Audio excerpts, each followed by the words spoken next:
Question number 1 है western Ghat have large number of plant and animal species that are not found anywhere. Which of the following term you use to notice such species? Western Ghat जो होते हैं वहां पर large number में plant और animal species मिलते हैं जो कहीं और नहीं मिलते हैं, यानी वो स्पेसीज उस एरिया का नेटिव स्पेसीज है, यानी इंडेमिक स्पेसीज है। तो फर्स्ट का आंसर क्या होगा? सेकंड, इंडेमिक स्पेसीज कहेंगे, जो कहीं और नहीं मिलेगा उसी एरिया में मिलेगा, नेटिव है वहां का तो इंडेमिक है, सेकंड आंसर है। क्वेश्चन नंबर 2 है which of the following statement about ozone is correct? Ozone के लिए कौन सा स्टेटमेंट सही है? Stratospheric ozone protect us from UV radiation. Stratosphere का जो ओजोन लेयर है ये यूवी रेडिएशन से प्रोटेक्ट करता है, ये बिल्कुल ही सही स्टेटमेंट है। तो आंसर तो यही होगा, लेकिन फिर भी मैं अगला स्टेटमेंट भी पढ़ता हूं। Tropospheric ozone protect us from UV radiation, ये गलत है। ट्रोपोस्फेयर वाला जो ओजोन होता है वो तो पॉल्यूटेंट होते हैं, स्ट्रेटोस्फेयर वाले जो होते हैं वो यूवी रे से प्रोटेक्ट करता है। Stratospheric ozone is bad ozone, ये गलत है, ये तो गुड ओजोन होते हैं स्ट्रेटोस्फेरिक, और tropospheric ozone is good ozone, ये बैड ओजोन होते हैं। तो ये तो उल्टा स्टेटमेंट लिखा हुआ है, फर्स्ट जो है वो करेक्ट स्टेटमेंट है, फर्स्ट आंसर है। थर्ड क्वेश्चन है exploration of molecular genetics and species level diversity for the novel product of economic importance is known as, इसको कहते हैं बायो प्रोस्पेक्टिंग। ये डायरेक्ट डिफिनेशन लिखा हुआ है कि exploring molecular genetics with species level diversity for the product of economic importance, उसको bio prospecting कहते हैं। जैसे हम लोग कहते हैं कि गोल्डन राइस है, मॉलिकुलर जेनेटिक्स को यूज करके एक अलग स्पेसीज बनाया राइस का जो विटामिन ए रिच है, तो हम लोग कहते हैं न्यू स्पेसीज को इंट्रोड्यूस किया मॉलिकुलर जेनेटिक्स के यूज से ह्यूमन बेनिफिट के लिए, तो इसको बायो प्रोस्पेक्टिंग कहते हैं, फर्स्ट आंसर होगा।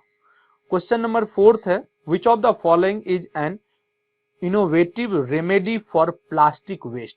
प्लास्टिक वेस्ट के लिए इनोवेटिव रेमेडी कौन सा है?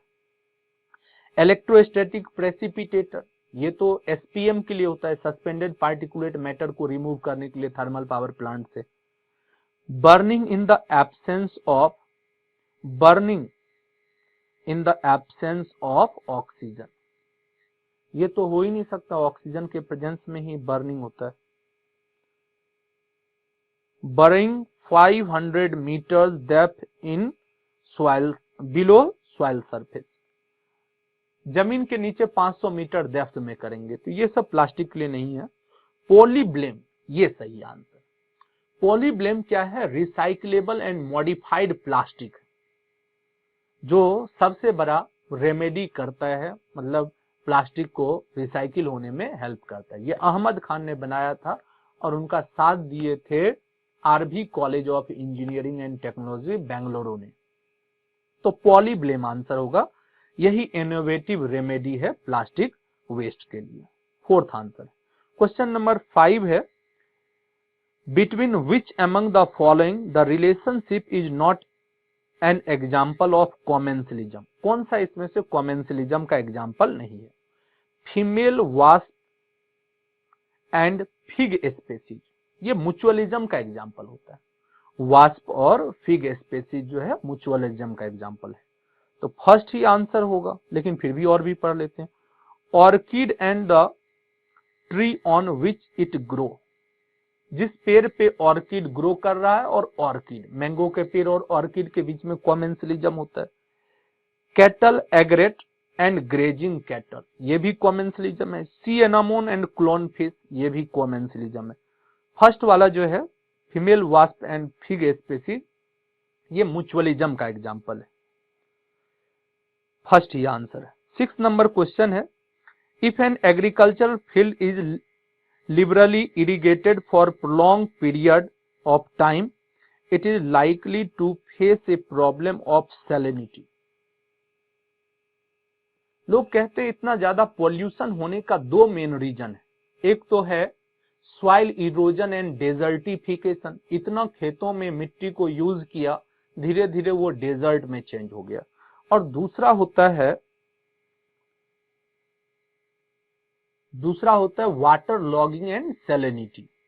तो ये वही कहता है कि लिबरली इरिगेशन हुआ, इम्प्रॉपर इरिगेशन हुआ, जिसके वजह से वाटर लॉगिंग हुए और सैलिनिटी हो गया। फर्स्ट आंसर होगा।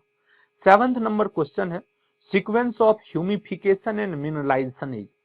सीक्वेंस क्या है ह्यूमिफिकेशन और मिनरलाइजेशन का? तो डेड ऑर्गेनिक मैटर होगा, वो चेंज होगा लीटर में, लीटर चेंज होगा डफ में, डफ चेंज होगा ह्यूमस में, ह्यूमस चेंज हो जाएगा मिनरल में।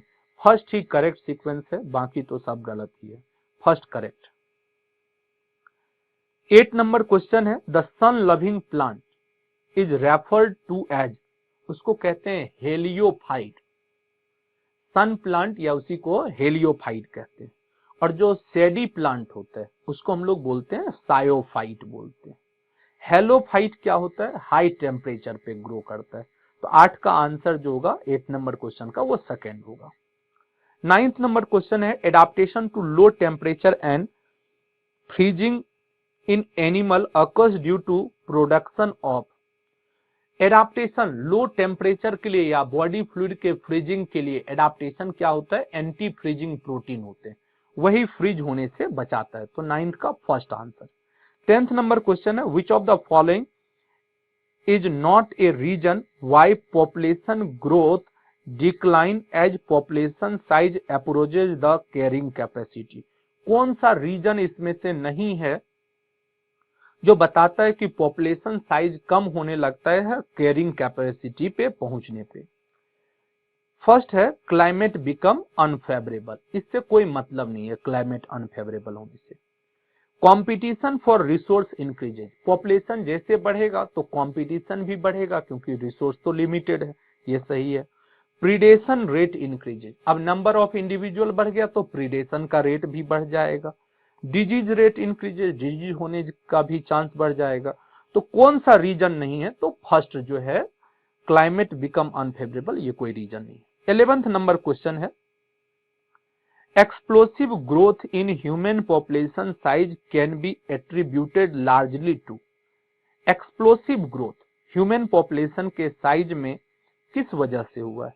तो declining death rate due to improve medical care.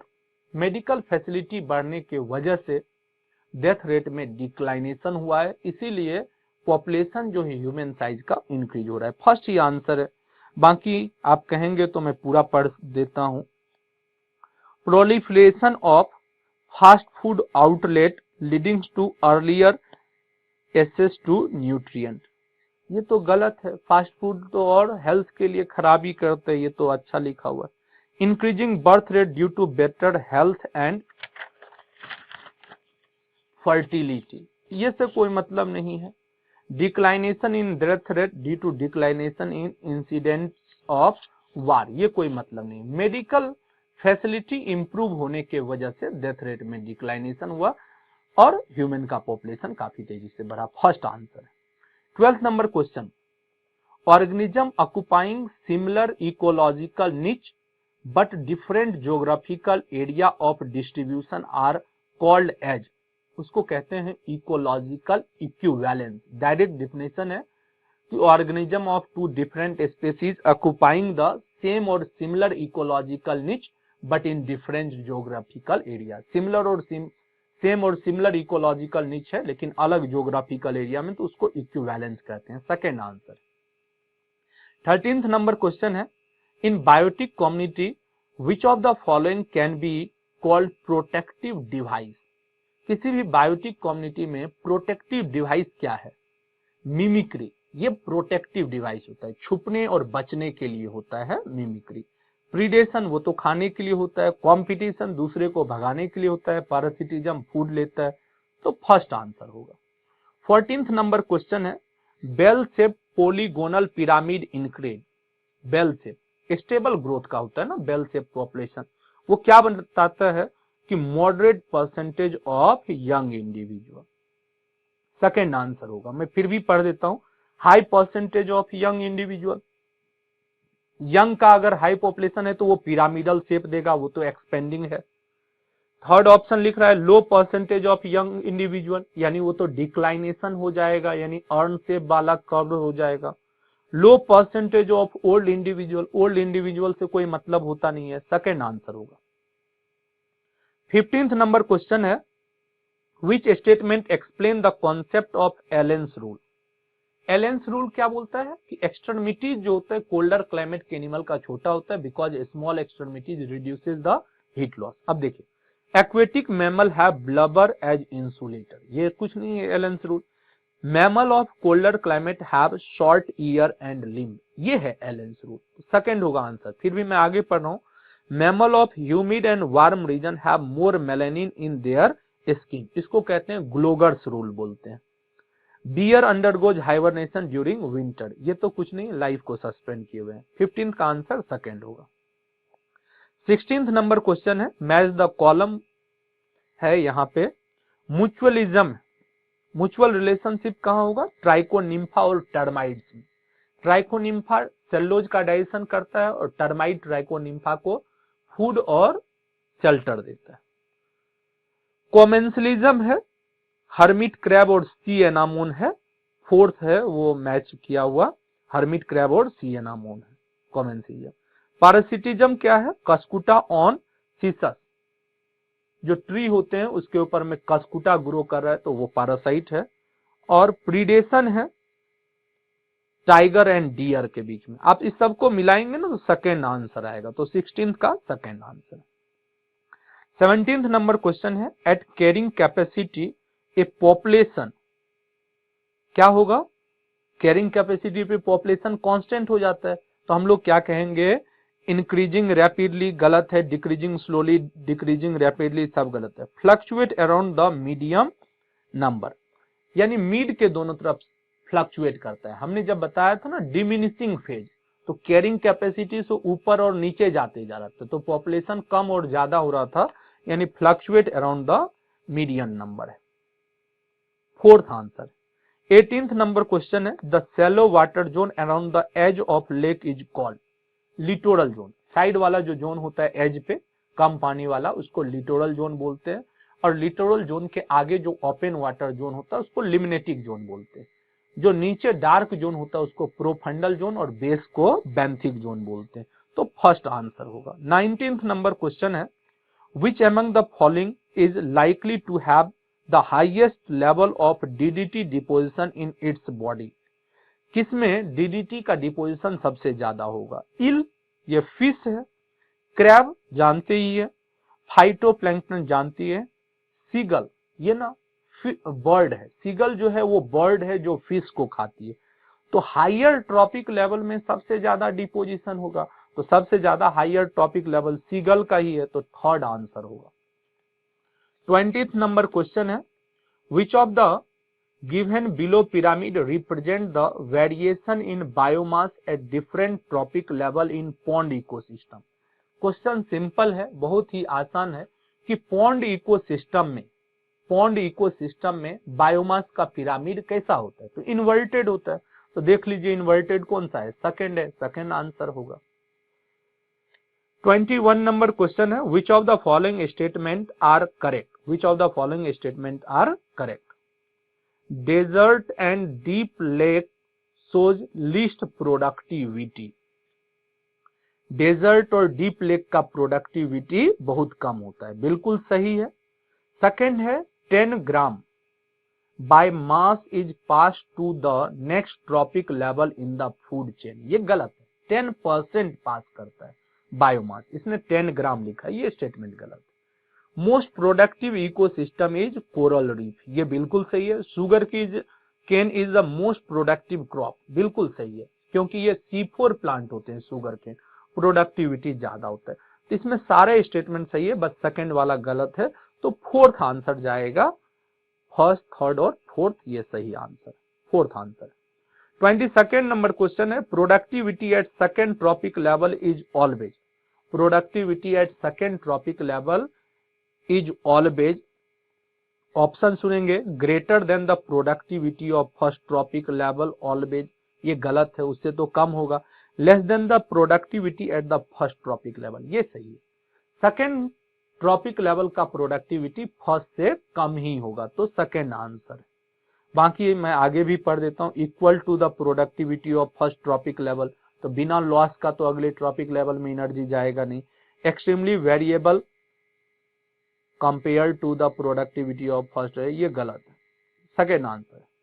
23rd number question है, each trophic level has certain mass of living material at a particular time is known as. Living material, जैसे living देखा तो हम लोग क्या कहेंगे, स्टैंडिंग क्रॉप। अगर non living होता तो स्टैंडिंग स्टेट होता, तो स्टैंडिंग क्रॉप होगा आंसर, सेकेंड है। If an ecosystem is compose of only 3 trophic level, then how much energy will be conserved as third tropic level। कह रहे हैं कि एक इकोसिस्टम में 3 ट्रॉपिक लेवल है, जैसे ये T1 है, T2 है और T3 है, 3 ही ट्रॉपिक लेवल है। तो पूछा जा रहा है थर्ड में एनर्जी कितना होगा। इसमें मान लेते हैं 100% एनर्जी है, इसका 10% T2 में और T3 में कितना 1%, तो क्या होगा answer, 1% is the correct answer, fourth answer. 25th number question है, which of the following ecological pyramid is never inverted. ये क्वेश्चन पिरामिड ऑफ एनर्जी जो होता है वो कभी भी इन्वर्टेड नहीं होता है, लो से हाई में एनर्जी कभी नहीं जाता है। Energy of pyramid of energy is always upright. अब इसमें कुछ करना नहीं है, एनर्जी का पिरामिड यहां देख रहे हैं, pyramid of energy in parasitic food chain, third जो है वही करेक्ट आंसर है। एनर्जी का पिरामिड कभी भी इन्वर्टेड नहीं होता है। 26 नंबर क्वेश्चन है, which of the following pair is not correctly matched. Autotroph, fungi. Fungi तो कभी ऑटोट्रॉप होता ही नहीं, वो तो सेप्रोट्रॉपिक होते हैं, तो पहला ही गलत है। बाकी और मैं पढ़ देता हूं, प्राइमरी कंज्यूमर जू प्लैंक्टन, फाइटोप्लैंक्टन प्रोड्यूसर है, जू प्लैंक्टन प्राइमरी कंज्यूमर है, सेकेंडरी कंज्यूमर फिश, सही है, जू प्लैंक्टन को फिश खाएगा तो सेकेंडरी। डिकम्पोजर बैक्टीरिया है तो सही है, फर्स्ट ही गलत है, तो 26 का first answer. Decomposition is largely an क्या है, कार्बन रिक्वायरिंग प्रोसेस, नहीं, ऑक्सीजन रिक्वायरिंग प्रोसेस, ये सही आंसर है, तो 27 का सेकेंड है। नाइट्रोजन और सल्फर से कोई मतलब नहीं होता है, तो 27 का सेकेंड आंसर। 28 नंबर क्वेश्चन है, alpha diversity is present with in community. Alpha diversity कहां प्रेजेंट होता है, with in community, between 2 community. Beta और गामा क्या होता है, ओवर द लैंडस्केप होता है। तो अल्फा डाइवर्सिटी क्या है, विद इन कम्युनिटी है, तो 28 का फर्स्ट आंसर। 29 नंबर क्वेश्चन है, genetic diversity in agricultural crop is threatened by. Genetic diversity agricultural crop में किससे थ्रेटेंड होता है, यहां लिखा हुआ है introduction of high yield variety, introduction of high yield variety. High yield variety के इंट्रोडक्शन के वजह से लोगों ने क्या किया कि हाई यील्ड वेराइटी के क्रॉप को लगाने लगा, तो जो नेटिव वाला था उस सब का एक्सटेंशन होता है एक्सोटिक स्पीसीज के लाने से, या इसी को एलियन स्पीसीज इन्वेशन कहते हैं, तो फर्स्ट आंसर होगा। बाकी सब तो ऐसे ही है, intensive use of fertiliser, intensive intercropping, intensive use of biopesticide, इस सब से कोई मतलब नहीं है, फर्स्ट ही आंसर। 30th नंबर क्वेश्चन है, एक्सोटिक स्पीसीज। एक्सोटिक स्पीसीज होता है जो बाहर से आया है, एलियन स्पीसीज उसी को कहते हैं। आर ऑफन इंडेंजर्ड, गलत है। यूजुअली इंक्रीजेज बायोडाइवर्सिटी, ये तो बिल्कुल ही उल्टा है। Often enhance the habitat for native content, ये गलत है। Usually reduces biodiversity, exotic species reduce करता है बायोडाइवर्सिटी को, एलियन स्पीसीज के आने से नेटिव स्पीसीज एक्सटिंक्ट होता है, फोर्थ आंसर होगा। 31st नंबर क्वेश्चन है, which of the following is the most serious threat to biodiversity। 4 main threat होते हैं, उसको इविल क्वार्टेट बोलते हैं, उसमें से भी मेन कौन सा होता है, हैबिटेट का destruction, loss and fragmentation of habitat. यहां देख लीजिए थर्ड आंसर है हैबिटेट डिस्ट्रक्शन, तो 31 का थर्ड। 32 नंबर क्वेश्चन है, biosphere reserve project was started in India during biosphere reserve scheme 1986 में स्टार्ट हुआ था। तो थर्ड आंसर है। 33 नंबर क्वेश्चन है, in a biosphere reserve the area surround the core zone is called. Core zone को जो surround करता है उसको बफर जोन बोलते हैं। तो फर्स्ट आंसर है बफर जोन। 34 नंबर क्वेश्चन है, biosphere reserve differ from national park and wild life sanctuary because in the former. पहले वाले में क्या है, बायोस्फीयर रिजर्व नेशनल पार्क और वाइल्ड लाइफ सेंचुरी से कैसे डिफर करता है। तो बायोस्फीयर रिजर्व में ह्यूमन जो होते हैं इंटीग्रल पार्ट होते हैं इकोसिस्टम का। तो यहाँ human being are not allowed to enter, ये गलत है। People are an integral part of the system, ये सही है। ह्यूमन भी बायोस्फीयर रिजर्व का पार्ट होता है, ये सेकेंड आंसर है। बाकी पढ़ना तो पढ़ देता हूं मैं। Plant paid greater attention than animal, ऐसा कुछ भी नहीं होता है। Living organism are brought from all over the world and preserve, ये तो कुछ भी नहीं है, खरीद करके ला करके रूहान नहीं छोड़ते। तो सेकेंड आंसर। 35 नंबर क्वेश्चन है, Earth Summit at Rio de Janeiro was related to. Rio de Janeiro किससे रिलेटेड है, कंजर्वेशन ऑफ इन्वायरमेंट बिल्कुल भी नहीं, कंजर्वेशन ऑफ नेचुरल रिसोर्स उससे भी नहीं, कंजर्वेशन ऑफ बायोडाइवर्सिटी, ये सही है। वर्ल्ड समिट और अर्थ समिट ये दो बायोडाइवर्सिटी के कंजर्वेशन रिलेटेड है। और प्रिवेंशन ऑफ ओजोन डिप्लेशन इससे मॉन्ट्रियल प्रोटोकॉल रिलेटेड है। तो 35 का थर्ड आंसर। 36 नंबर क्वेश्चन है, degree of biodiversity increases from. Biodiversity increase कब होगा, इक्वेटर से पोल में डिक्रीज होता है, पोल टू इक्वेटर में इंक्रीज होगा, सेकेंड आंसर है। लो लैटिट्यूड से हाई लैटिट्यूड, लो लैटिट्यूड से हाई लैटिट्यूड तो वही हो गया, इक्वेटर से पोल डिक्रीज होगा। लो एल्टीट्यूड से high altitude, plane to mountain उस पर भी डिक्रीज होगा। तो पोल से जब इक्वेटर के तरफ आएंगे तो बायोडाइवर्सिटी इंक्रीज होगा, second answer. 37th number question है, the Red Data Book which list endangered species of animal is maintain by. Red Data Book को किसने मेंटेन किया है, IUCN, फोर्थ आंसर है। WWF क्या होता है, वर्ल्ड वाइल्ड फंड होते हैं। UNO क्या है, यूनाइटेड नेशन ऑर्गेनाइजेशन है। WHO क्या है, वर्ल्ड हेल्थ ऑर्गेनाइजेशन है। तो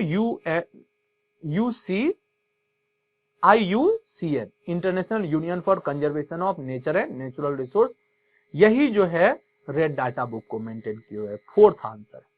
38 नंबर क्वेश्चन है, which of the following in India is a hot spot of biodiversity. Which of the following in India is a hot spot biodiversity, इसमें से कौन सा हॉट स्पॉट है।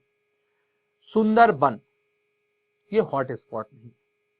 खासी एंड जैंतिया हिल्स ये सैक्रेड ग्रुप्स है। Aravalli hills sacred groups है।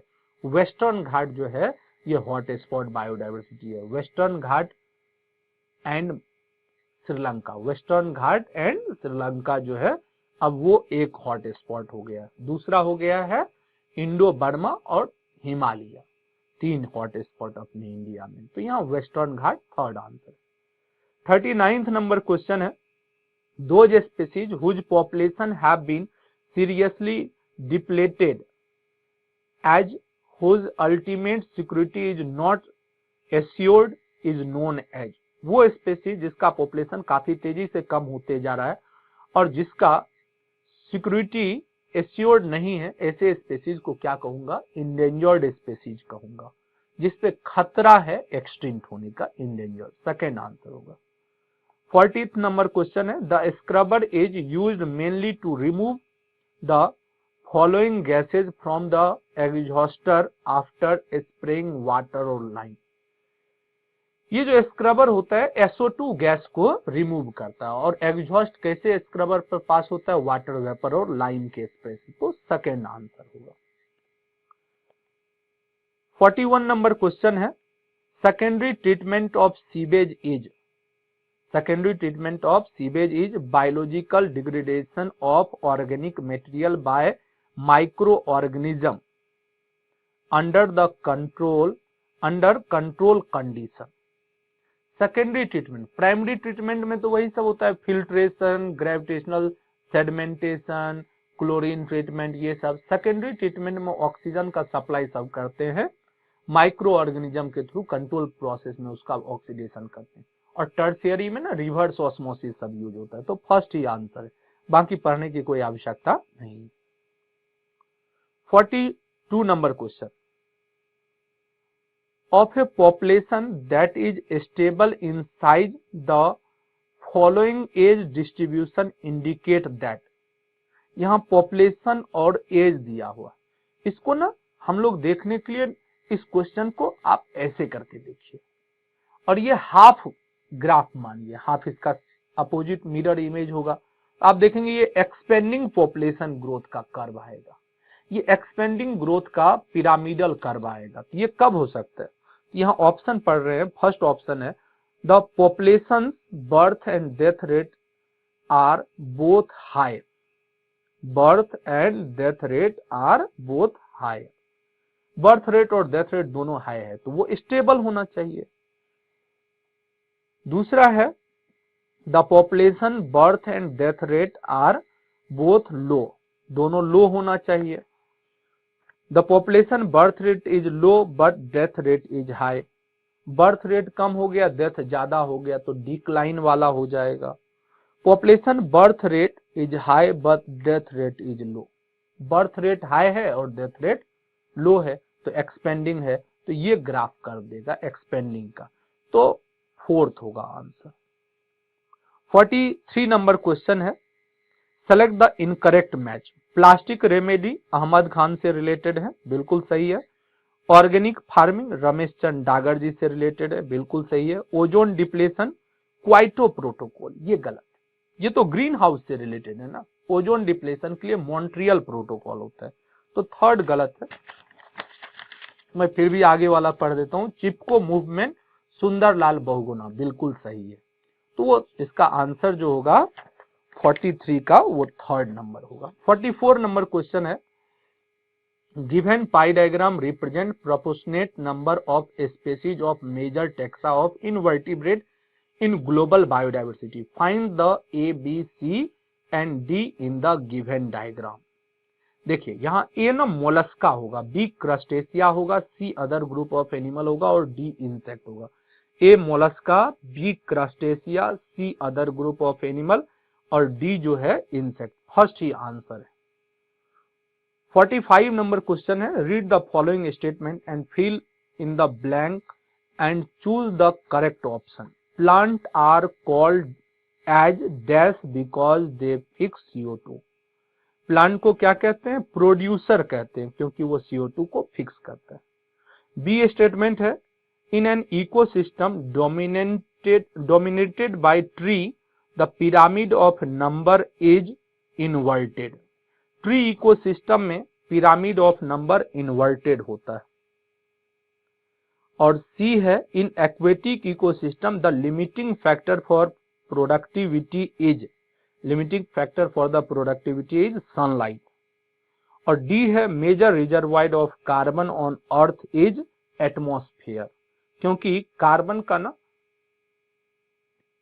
Carbon का गैसीय साइकिल चलता है, तो गैसीय साइकिल में एटमॉस्फेयर होगा। तो ए में प्रोड्यूसर है, बी में इन्वर्टेड है, सी में सनलाइट है और डी में एटमॉस्फेयर है, फर्स्ट ही इसका आंसर है। ये 45 क्वेश्चन जो था आपका ये था।